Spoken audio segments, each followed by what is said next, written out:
living in harmony with nature and connecting spiritually with nature is not just about accepting and hugging a tree.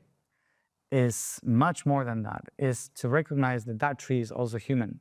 It's recognizing that every bacteria is also human, that every living being in this planet is part of your body right now.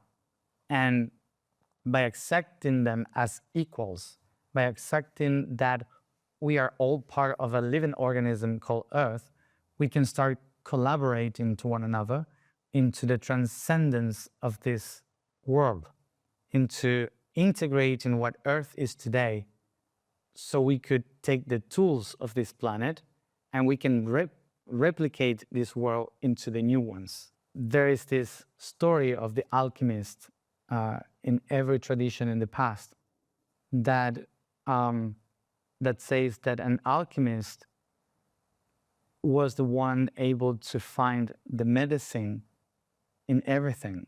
They were the ones able to put together chemicals that have been never mixed before in order to create something new that was useful. But for an alchemist to become an alchemist, he needed to experiment with poisons, with venoms. That was the evil aspect of this reality, to know how can you, by using it correctly, create the medicine for that poison or venom. And so to become the real alchemist, to be able to create a new reality, to be able to create a new world, what we have to do is to pay attention to the poison and venoms of this world, which is our traumas, our crises, our conflicts, our wars, our fights, mistrust, control, doubt, all the low emotions and conflicts that we have in this world, and take them as part of that venom, and instead of fighting them, try to find the way to make them into medicine.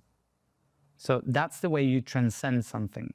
It's not by releasing the poison and let it all go away, but actually by becoming the alchemist that understands the reasons why those conflicts are happening, goes to the roots of them, and start to switch them, to transform chemically that situation, that aspect, by switching the minds of the alchemical beings, which are every living being. So by changing our perception, by changing who we are, we can actually move on, move forward to the next one. And by doing that, we can actually project healing, we can actually project life, wisdom, love, and all these positive aspects that this planet is all about into the next ones, into the other planets, and to the other dimensions, into the other realities. We cannot move on to another dimension. We cannot move on to another world. We cannot spread into different realities if we are not facing the poisons to make them into medicine. So connecting with the planet is not just about seeing the beauty of it.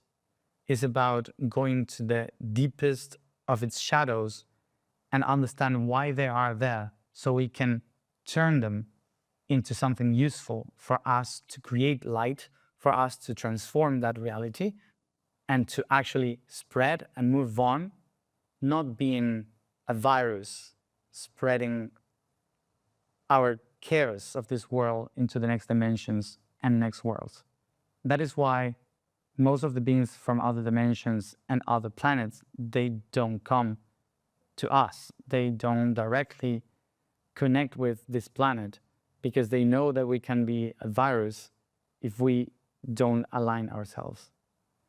So this is an invitation to start thinking about our spiritual path, if we are actually working as a whole for this planet, if we are actually thinking about our own poisons, or we are trying to escape from it.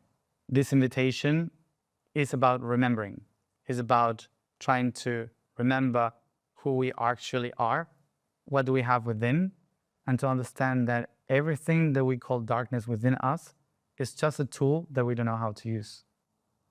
And the next 20 years are going to be very, very intense in terms of knowing and learning how to use those tools within us. So that's my invitation to remember.